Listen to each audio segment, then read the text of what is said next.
Glórias a Deus, louvado seja o nome do Senhor. Vamos abrir as nossas Bíblias, primeiramente em Romanos capítulo 9. Romanos capítulo 9. Glória a Deus.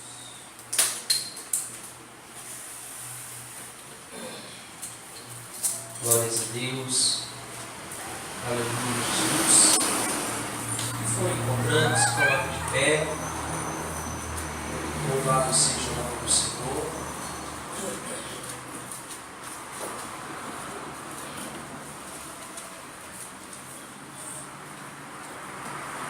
Glórias a Deus. Vamos ler apenas um versículo deste capítulo, o versículo 14, que diz: Que diremos, pois? Que há injustiça da parte de Deus? De maneira nenhuma. Mais uma vez. Que diremos, pois? Que há injustiça da parte de Deus? De maneira nenhuma. Agora vá até o livro de Gênesis, capítulo 18. Glórias a Deus. Gênesis 18. Louvado seja o nome do Senhor.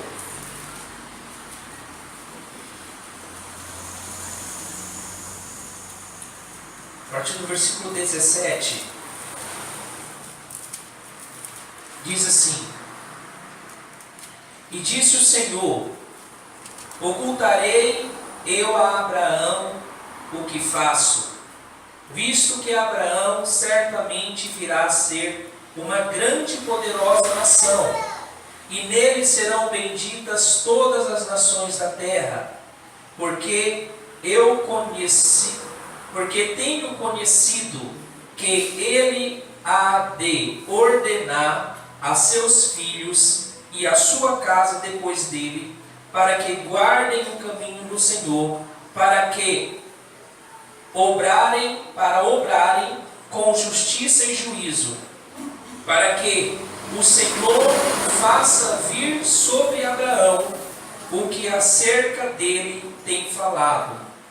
Disse mais o Senhor: Porquanto o clamor de Sodoma e Gomorra se tem multiplicado, e porquanto o seu pecado se tem agravado muito, descerei agora e verei se com efeito tem praticado segundo este clamor, que é vindo até mim, e se não, sabê-lo-ei. Então viraram aqueles varões o rosto dali, e foram-se para Sodoma. Mas Abraão ficou ainda em pé diante da face do Senhor. E chamou-se Abraão, dizendo: Tu destruirás também o justo com o ímpio? Interrogação. Agora o versículo 25, apenas a última parte, que diz: Não faria justiça o juiz de toda a terra? Interrogação. Feche seus olhos. Senhor nosso Deus e nosso Pai, em nome do Teu Filho Jesus, venha falar aos nossos corações. O Senhor é quem sondas e quebranta os nossos corações. Por isso, ó Deus amado, Deus glorioso, venha abrir os nossos entendimentos para compreendermos a palavra que o Senhor quer falar aos nossos corações. Deus, envia a Tua palavra e que ela produza o fruto, ó Pai, ao qual será enviada. Em nome do Teu Filho Jesus, repreende toda desatenção, repreende, ó Pai, no nosso meio toda barreira, e que a Tua palavra, Senhor, ela venha ser, ó Pai, o nosso direcionamento, o nosso caminho verdadeiro e reto, em nome de Jesus. Amém e graças a Deus. Pode se assentarem. Glórias a Deus. Antes de entrarmos no contexto do que estava acontecendo em Sodoma e Gomorra, gostaria de fazer uma introdução naquilo que Jesus ele nos ensinou através do seu ministério, através de algumas parábolas. E uma das primordiais é a parábola do semeador.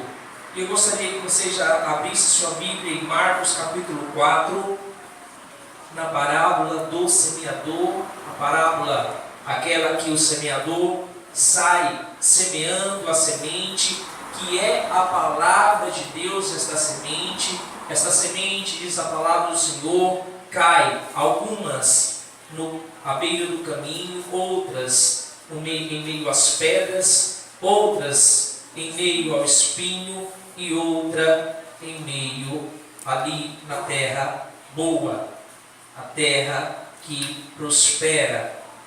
E no versículo 10 do capítulo 4 de Marcos, vai dizer: quando se achou só, os que estavam junto dele, com os 12, interrogaram acerca da parábola. Ou seja, Jesus tinha contado a parábola, mas os seus discípulos não tinham compreendido. Jesus disse-lhes, versículo 11: a vós vos é dado saber os mistérios do reino de Deus, mas aos que estão de fora, todas as coisas se dizem por parábolas, para que vendo, vejam e não percebam, e ouvindo, ouçam e não entendam, para que não se convertam e lhes sejam perdoados os pecados. Se nós apenas formos analisar o que Marcos ele descreve aqui acerca da parábola, nós iremos perceber que Deus tinha já os seus escolhidos para que viesse salvar. Ou seja, a doutrina calvinista, a doutrina da eleição limitada, ela se faria perfeita apenas através desta parábola que Marcos conta. Mas essa parábola, ela também é relatada por Mateus. E eu gostaria que vocês também abrissem Mateus capítulo 13, para nós compreendermos o que Deus ele queria falar aqui com o relato que Marcos ele trouxe diante de que Jesus Cristo falou aos discípulos. Mateus capítulo 13 e versículo 13. Mateus 13, versículo 13. É a mesma parábola, mas com alguma coisa a mais. Diz assim: por isso lhes falo por parábolas, porque eles vendo não veem, e ouvindo não ouvem, nem compreendem, e neles não cumpre a profecia de Isaías. Ou seja, esse Isaías é o mesmo Isaías que o pastor Sérgio leu aqui, no exato versículo 6, mas só apenas o versículo 9 e 10, ele leu até o 8, que diz: ouvindo ouvireis, mas não compreendeis, e vendo vereis, mas não percebeis. Agora preste atenção no versículo 15, olha o que Jesus diz: porque o coração deste povo está endurecido. Jesus ele veio para salvar apenas um povo determinado, ou ele veio para salvar a todos? Jesus ele quer, o desejo dele é que todos sejam salvos, mas nós sabemos que nem todos se achegam a ele. E aqui Jesus ele relata. Por quê? Porque eles ouvem, mas não entendem. Porque eles veem, mas não compreendem. Porque o coração deste povo está endurecido. Na parábola das bodas, no início da parábola, Jesus ele diz que o chefe ali, o Senhor, manda os seus servos irem por todos os lugares. A parábola diz: os seus servos vão por todos os lugares e convidam os convidados. Aqui nós sabemos que os convidados eram quem? Os israelitas. E a resposta dos convidados era que não iriam. Então nós sabemos que depois os servos voltam e convidam outras pessoas. Mas no final da parábola das bodas, o que Jesus ele diz? Muitos são chamados e poucos são os escolhidos. Irmãos, todos nós temos o livre-arbítrio de querermos ou não servir a Cristo. Deus não obriga ninguém a servi-lo. Deus não obriga ninguém a vir à sua casa. Porque Ele sabe, Ele conhece, não o que sai dos nossos lábios, mas aquilo que está em nosso coração. Um outro item que Jesus ele nos ensina, que é bem delicado, é sobre o batismo. Quando a pessoa ela resiste a se batizar, a ir ali às águas, descer as águas e nascer um novo homem. E Jesus, depois de dar testemunho ali em Lucas capítulo 7 sobre João Batista, depois que João Batista estava ali no cárcere, envia 2 discípulos até Jesus, e Jesus ele diz: olha, volte lá, fale a ele, os cegos veem, os coxos andam, os surdos ouvem, os paralíticos andam, os mortos ressuscitam, e o evangelho é pregado aos pobres de espírito. Só que no versículo 29, Jesus, pouco antes, dá testemunho sobre João Batista a todos os que estão ao seu redor. E esta é apenas uma introdução para vocês compreenderem aquilo que estava acontecendo em Sodoma e Gomorra. No versículo 29 do capítulo 7 de Lucas, Jesus ele diz: e todo o povo que ouviu e os publicanos, tendo sido batizados com o batismo de João, justificaram a Deus.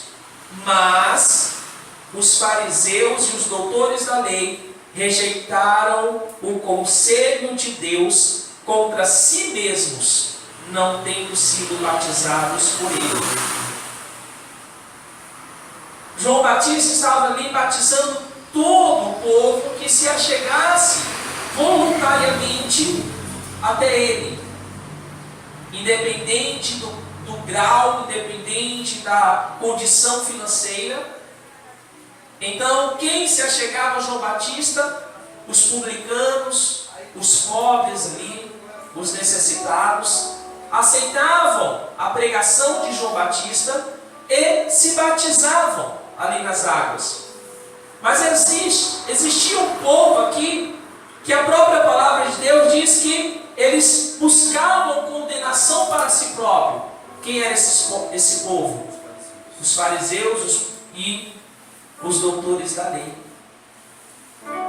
Aqueles que conheciam a lei eram exatamente aqueles que rejeitavam o cumprimento dela. E nós vemos isso muito acontecendo, irmãos. Porque exatamente as pessoas que conhecem a palavra de Deus, muitas das vezes são aquelas que mais a desobedecem. Porque quando nós conhecemos a palavra, nós temos que colocar ela em prática, senão a própria palavra de Deus ali no livro de Tiago, ele diz que seria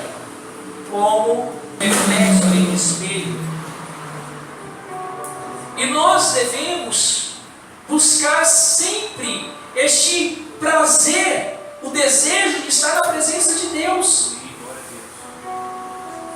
Tanto aqui, quando Jesus ele mostra nas parábolas, e mostra que os doutores da lei e os fariseus rejeitando o chamado de Deus, Jesus está mostrando, olha, eu não obrigo ninguém a me servir, eu não obrigo ninguém a estar diante de mim. Mas todos os que rejeitam esse chamado terão uma consequência, passarão por alguma consequência. Então Sodoma e Gomorra é um exemplo de desobediência. Sodoma e Gomorra se tornou um exemplo de desobediência. Porque eram duas cidades que estavam ali fazendo tudo que abominava, que era abominável aos olhos do Senhor. Mas por que Abraão era privilegiado? Por que Abraão se tornou o privilegiado ali? De ser contado o que iria acontecer na cidade. Nós lemos isso. No versículo 18 e 19. Por que Abraão foi privilegiado? O que Deus conhece de nós? Visto que Abraão certamente virá a ser uma grande e poderosa nação, e nele serão benditas todas as nações da terra. Porque eu tenho conhecido, ou seja, Deus onisciente, o Deus que sabe o que irá acontecer futuramente. Eu tenho conhecido que Ele há de ordenar aos seus filhos a sua casa depois dele, para que guardem o caminho do Senhor, para que obrem com justiça e com juízo.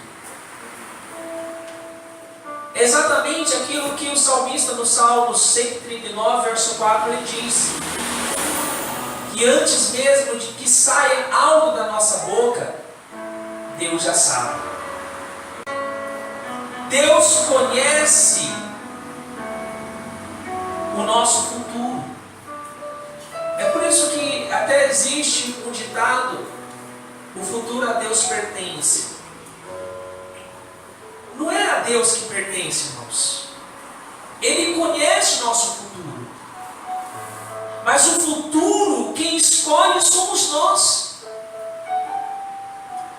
Nós podemos escolher o nosso futuro.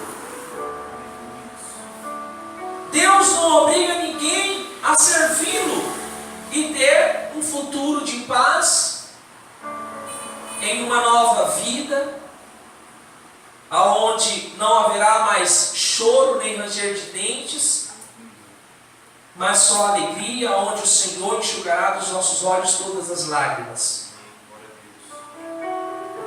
Mas todos aqueles que rejeitam a sua palavra, como assim Provérbios diz que aquele que rejeita a lei, a palavra do Senhor, até a sua oração é abominável diante de Deus. Ou seja, a pessoa, na hora de pedir, ela é boa, está ali, fervorosa: Senhor, eu quero isso, Senhor, me abençoa nisso. Mas na hora de ouvir a palavra, ela desvia os seus ouvidos.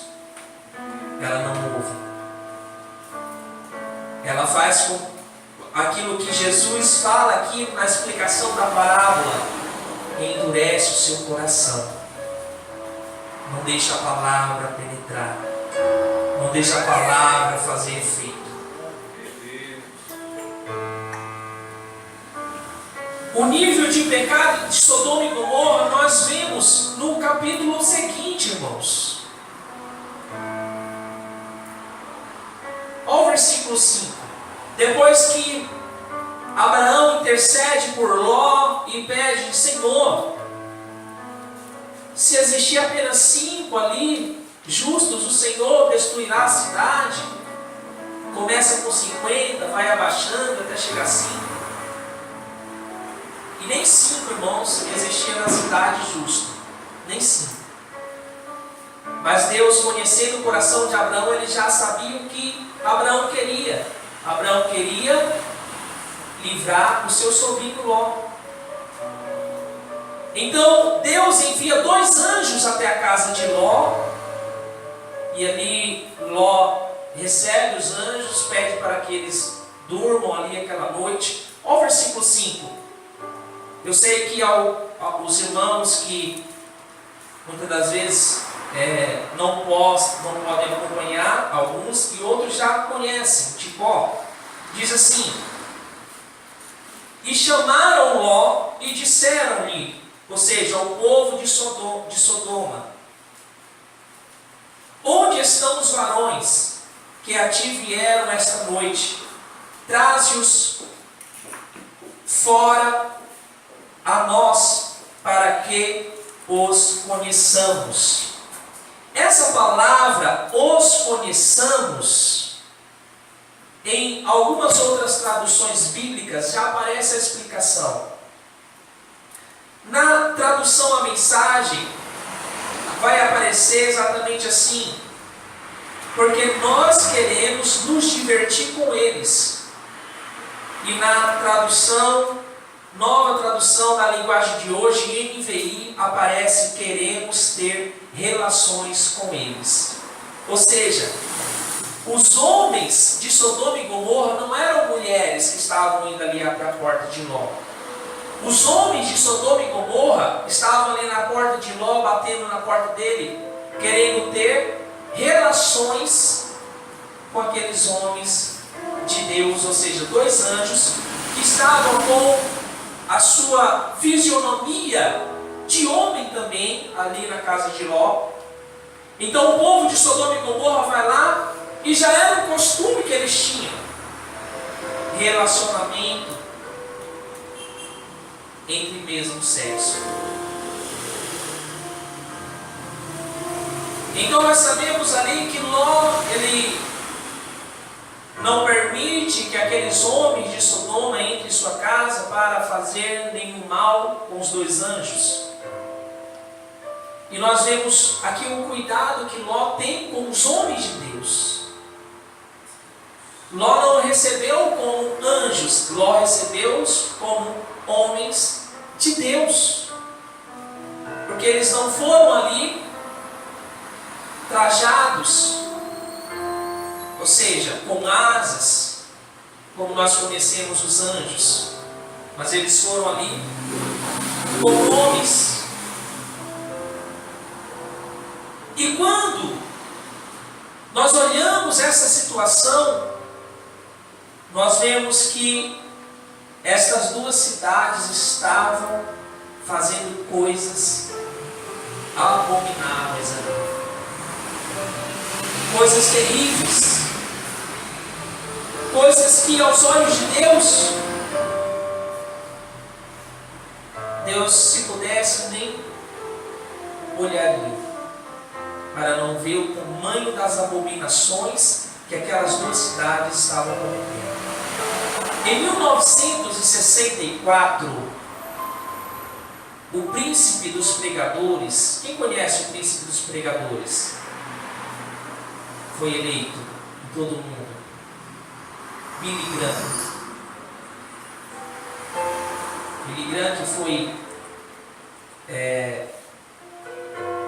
conselheiro de muitos presidentes americanos, o último até Obama, porque ele pôde aconselhar Obama, ele o aconselhou, mas ele já estava assim, bem debilitado.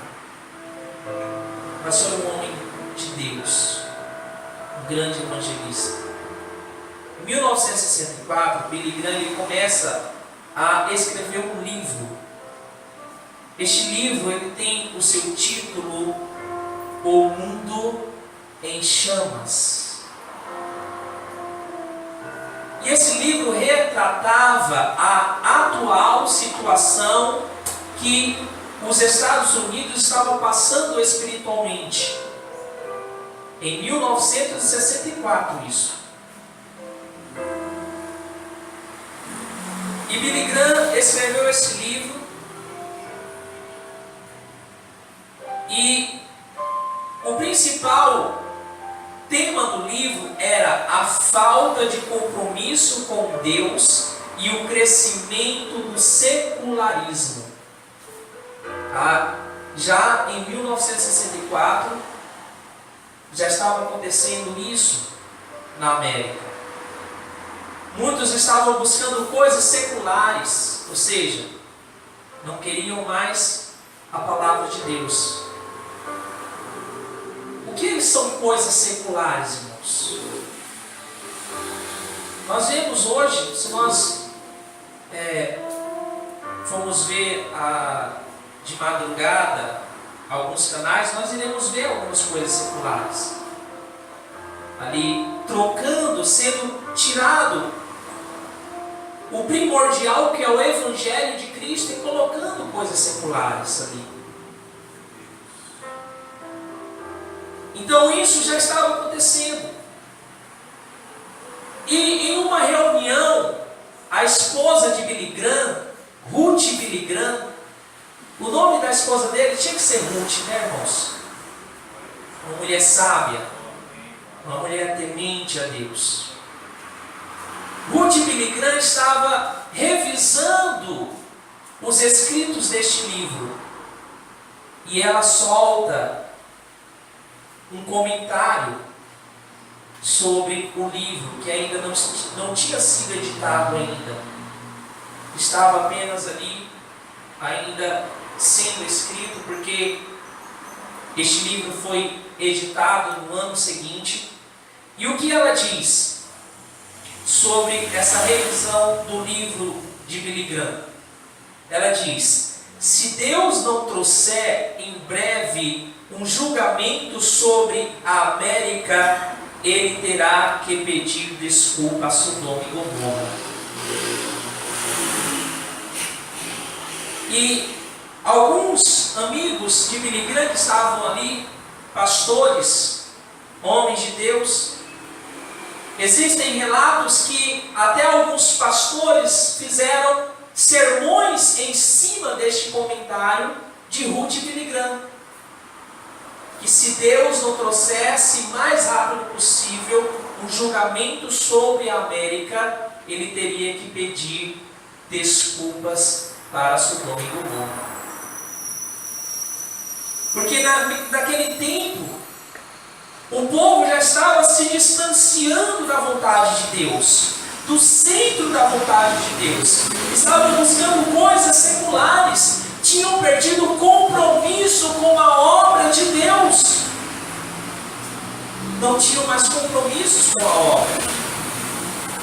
Não tinham mais compromissos com a palavra. Não tinham mais compromissos com aquilo que mais necessitava eles terem para a sua vida espiritual.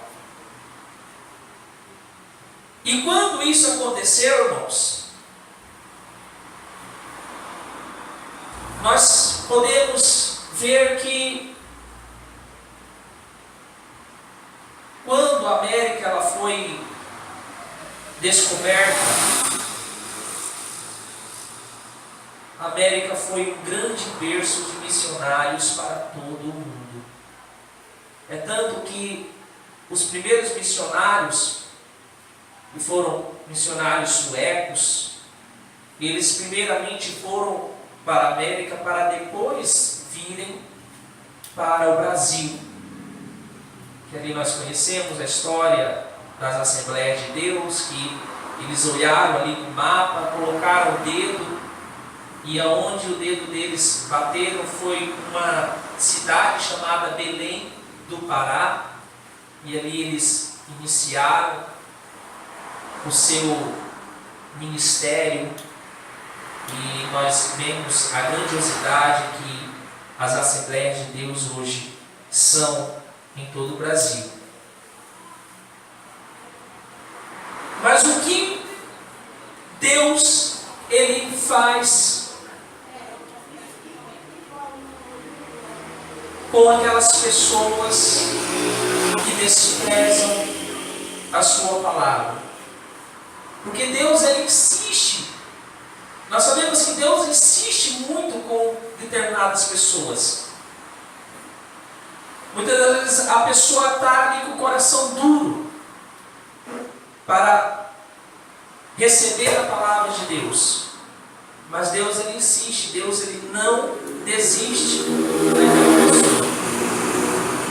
Deus ele sabe que aquela pessoa ela poderá dar frutos ao reino de Deus. E quando nós olhamos ali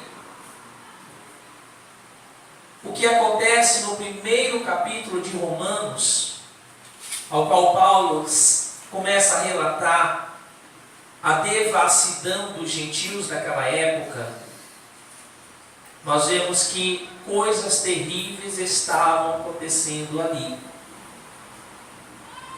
E todos nós sabemos que se acontecia no tempo de Sodoma, no tempo de que Paulo escreve em Romanos, poderia estar um pouco pior.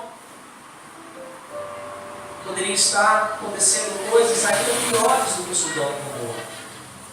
Porque quando nós olhamos, irmãos, ali, quando Jesus ele solta uma profecia sobre Corazim, sobre Cafarnaum, ele diz que estas duas cidades teriam mais rigor do que Sodoma e Gomorra. Então nós poderemos ver que a situação tinha piorado, não apenas no não crer, mas também naquilo que se diz em relação ao que estava acontecendo em Sodoma e Gomorra. E no versículo 24, Paulo ele diz, no capítulo 1 de Romanos: pelo que também Deus os entregou às concupiscências de seus corações, à imundícia, para desonrarem os seus corpos entre si. Versículo 26: pelo que Deus abandonou as paixões infames, porque até as suas mulheres mudaram o uso natural, no contrário à sua natureza. E versículo 28: e como eles não se importaram de ter conhecimento de Deus, assim Deus os entregou a um sentimento perverso para fazerem coisas que não convêm. Ou seja, o que nós entendemos aqui? Olha, meu filho, eu insisti com você até aqui. Você não quer? Então eu vou te dar uma forcinha. Vai lá e faz o que é abominável aos teus olhos. É mais ou menos o que João escreve em Apocalipse 22:11. O que é justo, justifique-se mais. O que é limpo, limpe-se mais. Mas o que é impuro, suje-se mais. Vai lá, eu vou te dar uma força. Você quer ir por esse caminho errado? Eu te aconselhei, eu te mostrei o caminho, eu te dei 1000 razões para você seguir o meu caminho. Se você não quer, então vá. Vá por esse caminho que você... É mais ou menos o que o pastor Sérgio falou aqui sobre a filha do pastor. Você vai gostar. Você vai achar muito bom. Porque eu volto a dizer, Deus não te obriga a nada. Ele quer que você seja salvo. Mas Ele te dá o poder de decisão. Você quer ser salvo? Siga o meu caminho. Se você não quer, eu vou te dar uma forcinha. O que Deus fez aqui? entregou essas pessoas às suas próprias paixões.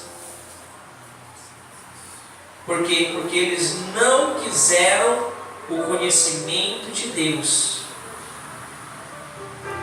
Então Deus os entregou para que eles fizessem coisas que não convêm. E Sodoma e Gomorra estavam fazendo coisas terríveis que não convêm aos olhos de Deus. Sodoma e Gomorra é um exemplo daquilo que irá acontecer com a igreja, irmãos.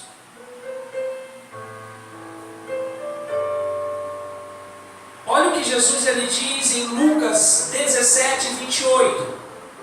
Como também da mesma maneira aconteceu nos dias de Ló, comiam, bebiam, compravam, vendiam, plantavam e edificavam. Mas no dia em que Ló saiu de Sodoma, choveu do céu fogo e enxofre e os consumiu a todos.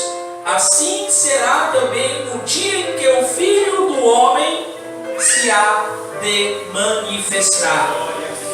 Ou seja, o povo de Sodoma e Gomorra estava ali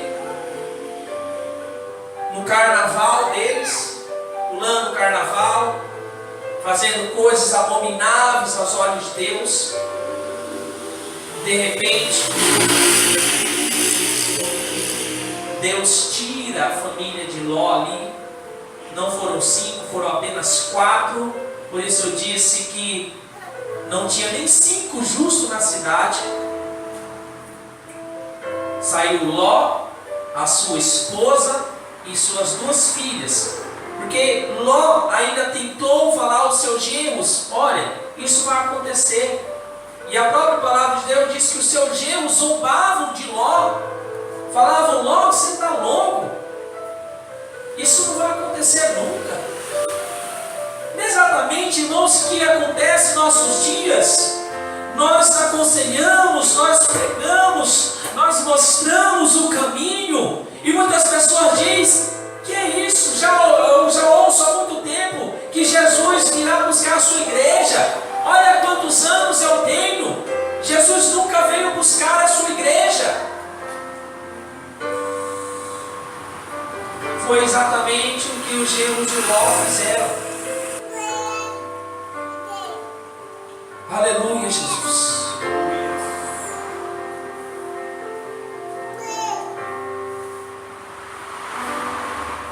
Mas até aqueles que teriam o prazer de desfrutarem o livramento de Deus não quiseram. Quem foi? A mulher de Ló.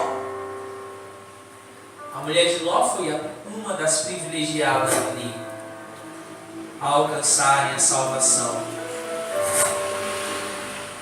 Mas o coração da mulher de Ló estava ali na cidade,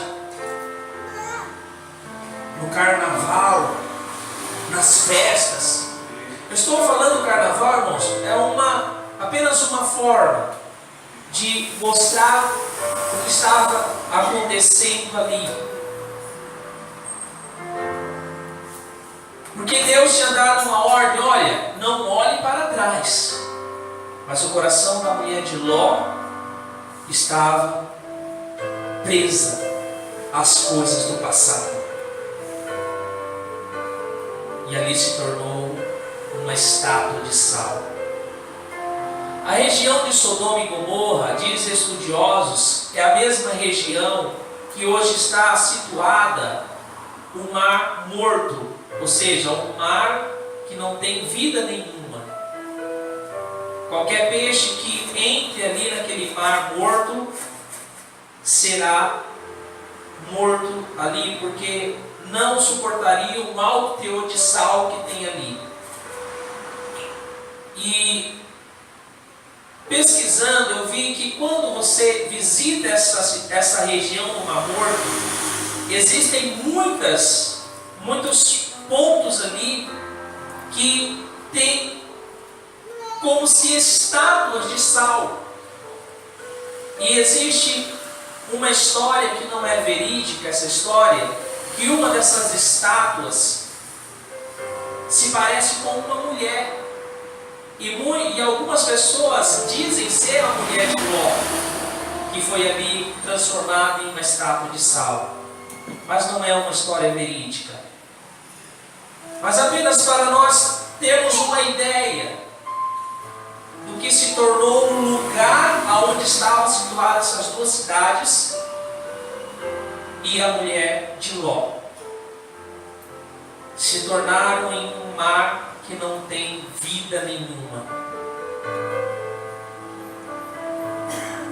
A cidade foi totalmente destruída.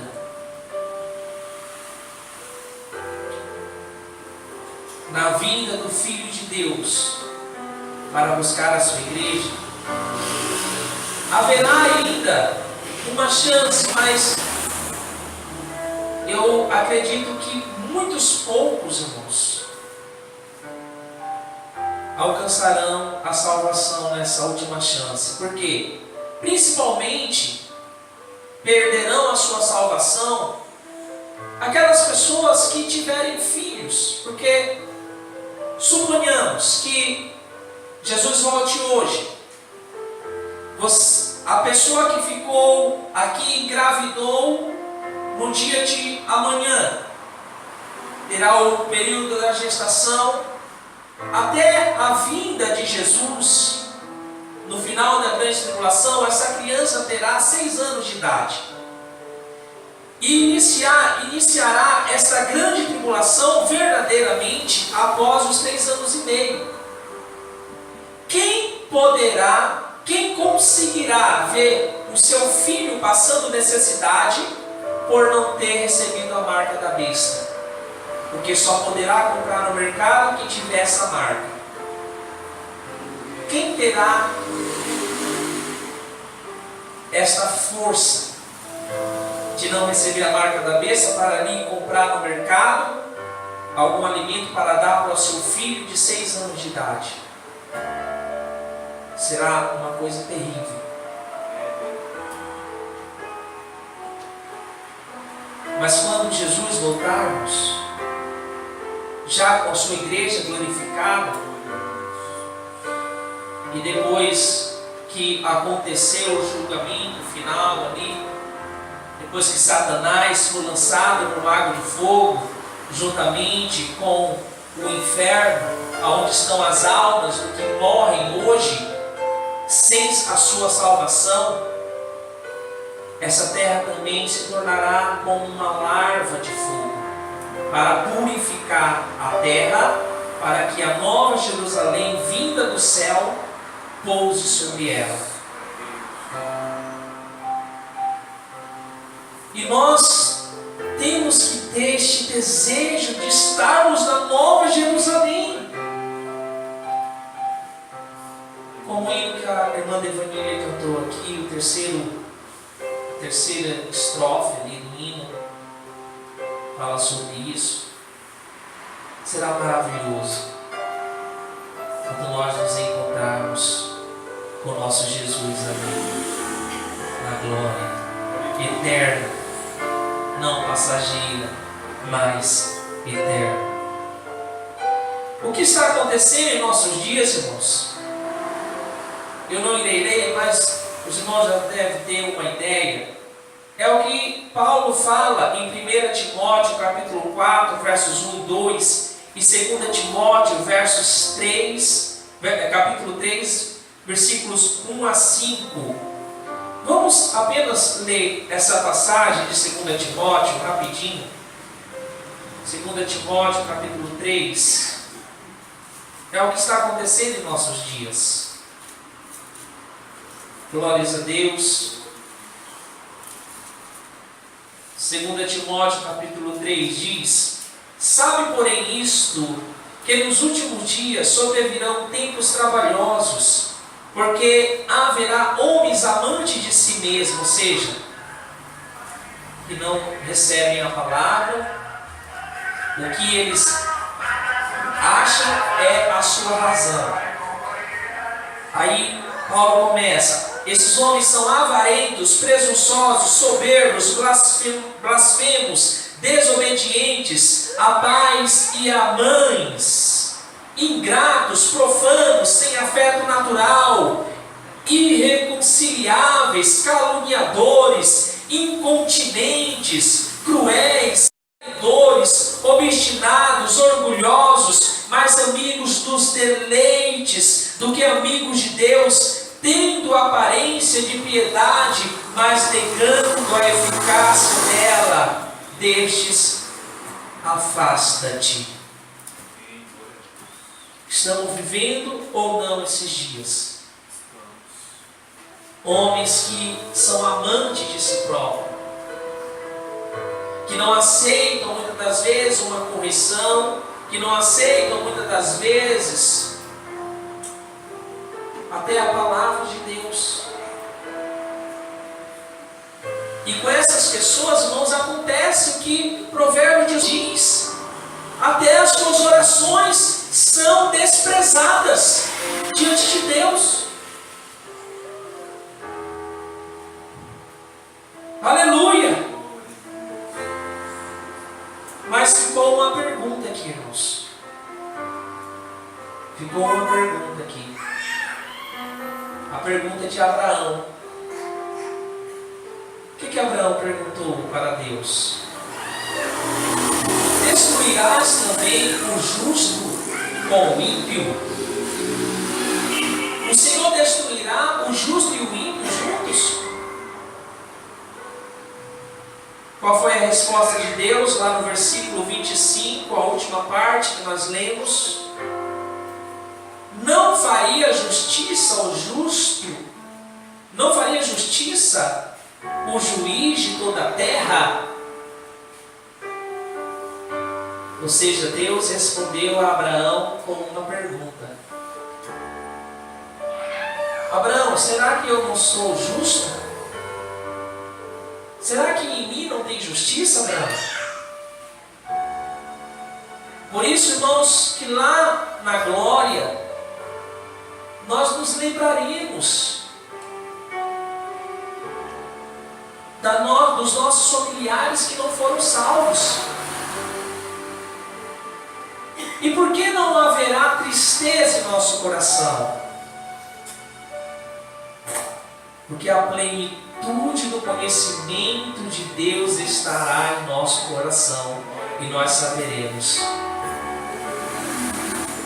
que a justiça de Deus é perfeita. Qual foi o primeiro versículo que nós lemos?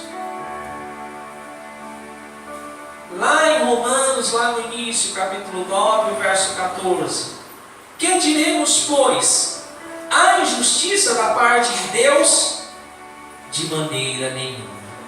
Se coloque de pé. Amém. Glória a Deus. Aleluia. Louvado seja o nome do Senhor. De maneira nenhuma há injustiça da parte de Deus. Um filho, um pai que é salvo e perde o seu filho por sua desobediência, lá na glória ele não ficará triste porque ele perdeu o seu filho. Porque a plenitude do conhecimento de Deus estará no seu coração, e ele saberá que Deus é justo. Aleluia. Que nós não venhamos perder, irmãos, isso. Mais uma vez eu volto a dizer: Deus não te obriga a servir. Deus não te obriga a servir. Mas se você aceitou a servi-lo, seja fiel. Feche seus olhos.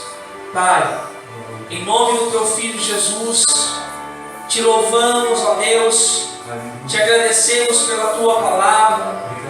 Sabemos, ó Deus, que Tu és o Deus que é a própria justiça. Deus, toma as nossas vidas em Tuas mãos. Venha nos fortalecer, Senhor. Venha nos guiar, venha nos conduzir. Ó Pai eterno, Queremos, ó Deus, sentir este prazer todos os dias de estar na tua casa, ó Pai.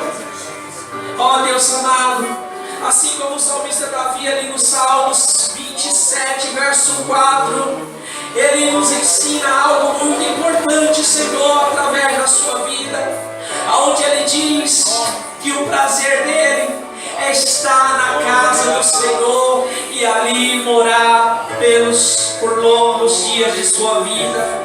Deus, em nome de Jesus, que este prazer também esteja em nosso coração, que este prazer também esteja, Senhor, em nossas vidas. Senhor, que não venhamos, ó Pai, ó Deus, permitir que algo venha acontecer em nossa vida espiritual que afete, Senhor, a nossa intimidade para contigo. Pai, fortalece a tua igreja, fortalece o teu povo, traz de volta as ovelhas perdidas do teu pasto. Ó Deus, traz de volta o filho pródigo, Senhor, em nome de Jesus, Senhor amado. Ó Deus da glória, Deus de poder, a Ti nós clamamos, ó Deus. A Ti, Senhor, nós Te pedimos, ó Deus. Sabemos que não somos justos, ó Deus, ao ponto de merecermos a nossa salvação, mas sabemos que fomos justificados pela morte do Teu Filho ali na cruz do Calvário. Deus, em nome de Jesus, por isso, Senhor, assim como Abraão intercedeu pelo seu sobrinho, Ló e sua família, assim, Senhor, eu intercedo, ó Pai, juntamente com a Tua igreja, por todos aqueles que estão afastados dos Teus caminhos, por todos aqueles, ó Pai, que não têm forças de retornarem, Senhor, Teus caminhos, a Tua casa. Deus, em nome de Jesus, fortalece essas pessoas, liberta elas, ó Pai, cura, Senhor, em nome do Teu Filho Jesus Cristo.